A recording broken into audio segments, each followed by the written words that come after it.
किताब मुक़द्दस में से थस्सलुनीकियों के नाम पौलुस रसूल के पहले ख़त के दूसरे बाब की तिलावत।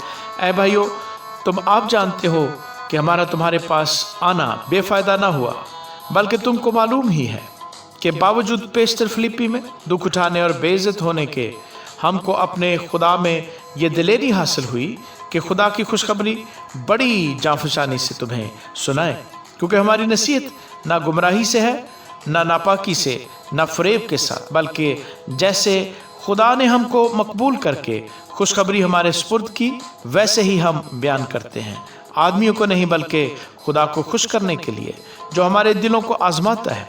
क्योंकि तुमको मालूम ही है कि ना कभी हमारे कलाम में खुशामद पाई गई, ना वो लालच का पर्दा बना।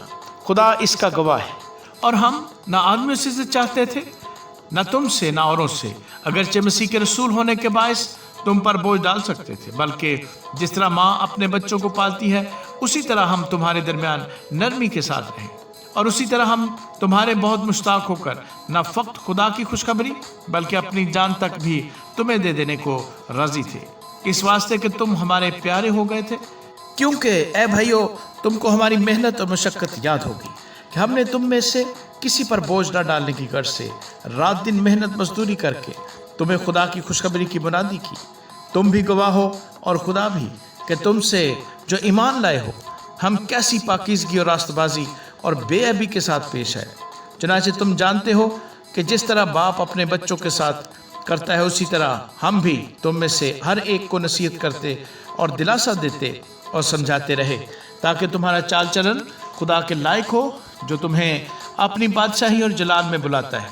इस वास्ते हम भी बिला नागा खुदा का शुक्र करते हैं कि जब खुदा का पैगाम हमारी मार्फत तुम्हारे पास पहुंचा तो तुमने उसे आदमियों का कलाम समझकर नहीं, बल्कि जैसा हकीकत में है खुदा का कलाम जानकर कबूल किया, और वो तुम में जो ईमान लाए हो तासीर भी कर रहा है। इसलिए कि तुम भाइयों खुदा की उन कलीसियाओं की मानद बन गए जो यहूदिया में मसीह यीशु में हैं, क्योंकि तुमने भी अपनी कौम वालों से वही तकलीफ़ें उठाई जो उन्होंने यहूदिया से, जिन्होंने खुदावंद यीशु को और नबियों को भी मार डाला और हमको सता कर निकाल दिया। वो खुदा को पसंद नहीं आते और सब आदमियों के मुखालिफ है, और वो हमें गैर कौमों को उनकी निजात के लिए कलाम सुनाने से मना करते हैं, ताकि उनके गुनाहों का पैमाना हमेशा बढ़ता रहे, लेकिन उन पर इंतहा का गज़ब आ गया। ऐ भाइयों, जब हम थोड़े अरसे के लिए ज़ाहिर में ना के दिल से तुमसे जुदा हो गए, तो हमने कमाल आरज़ू से तुम्हारी सूरत देखने की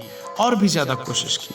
इस वास्ते हमने यानी मुझ पौलुस ने एक दफ़ा नहीं बल्कि 2 दफ़ा तुम्हारे पास आना चाहा, मगर शैतान ने हमें रोके रखा। भला हमारी उम्मीद और खुशी और फ़ख्र का ताज क्या है? क्या वो हमारे खुदावंद यीशु के सामने उसके आने के वक्त तुम ही ना होगे? हमारा जलाल और खुशी तुम ही तो हो। आमीन।